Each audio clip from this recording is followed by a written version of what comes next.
Emergency 50th Anniversary. Why Indira Gandhi invoked it.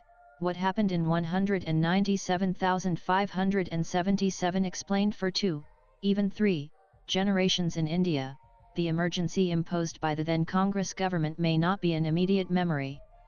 But its ramifications and fears linger in collective memory, conscious or subconscious, thus consequential even for those who may not even know what it was. Today, June 25, 2025, marks 50 years from the day emergency was declared by the President upon the recommendation of the then Prime Minister Indira Gandhi in 1975.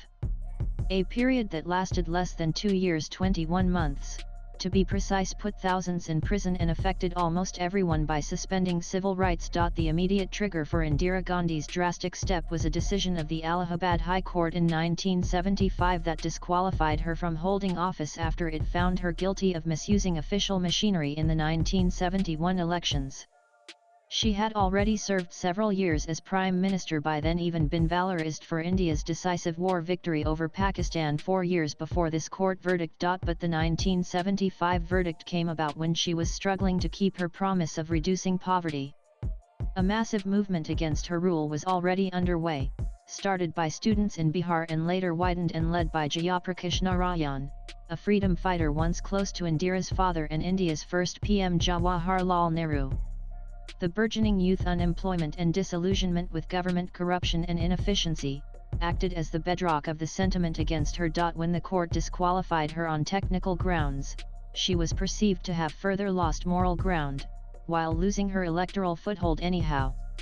She tried to have the High Court verdict overturned, but did not get total relief. The Supreme Court, on June 24, 1975, ordered all her privileges as MP withdrawn, but she was allowed to continue as PM while a final verdict was awaited. Staying in the chair, thus, gave her certain powers.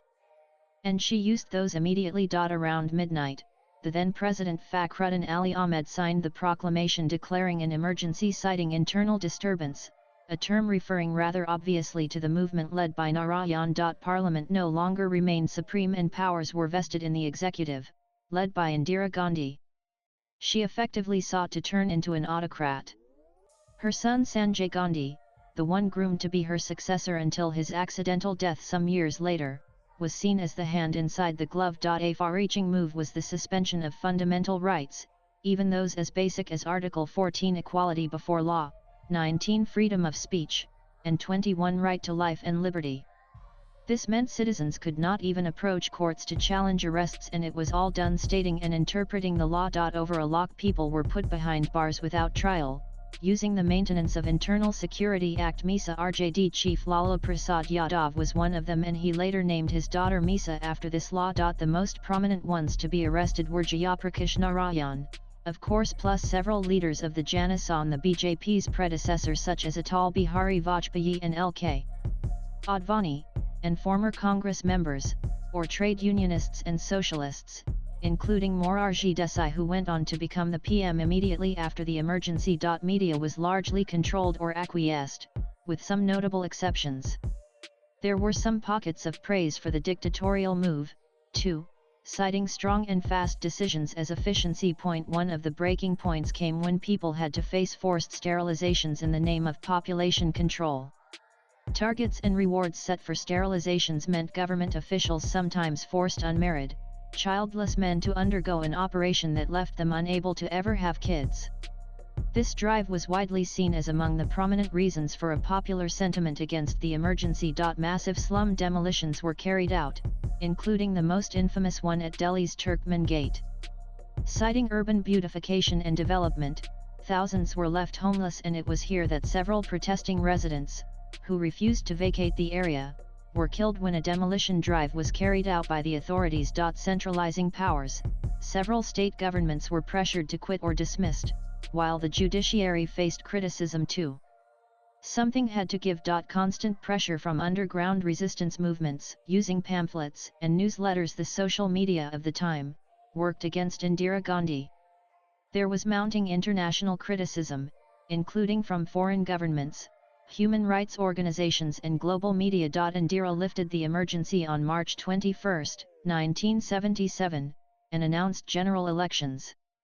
Predictably, her Congress party suffered a massive defeat, its first loss since independence in a Lok Sabha election. A newly formed Janata Party came to power, clubbing anti-Indira factions of the Congress, Atal Advani's Janasan, socialist parties, and even the communists.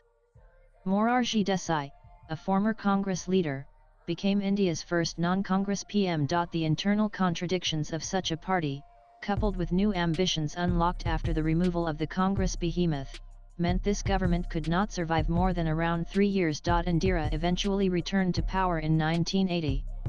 But the emergency had already led to major changes in the Indian electoral democratic space. During the Janata Party rule, Parliament brought in the 44th Amendment to the Constitution in 1978. It restricted the grounds for declaring an emergency to armed rebellion, war, or external aggression, replacing internal disturbance.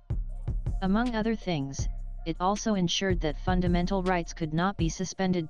Politically, it is seen by many as the beginning of the decline of the Congress, though Indira's assassination in 1984 gave it a massive mandate.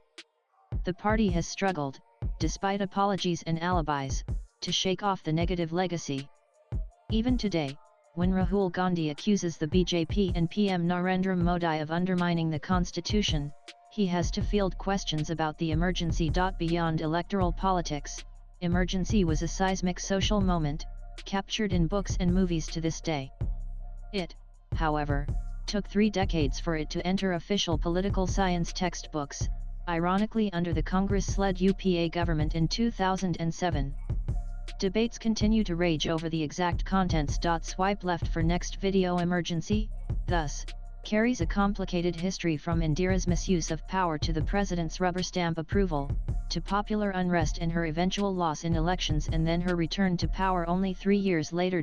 Analysts see in it the complex nature of public memory, which can oscillate wildly within a decade, from her 1971 demigod status to her big fall in 197,577, and then a rise again in 1980.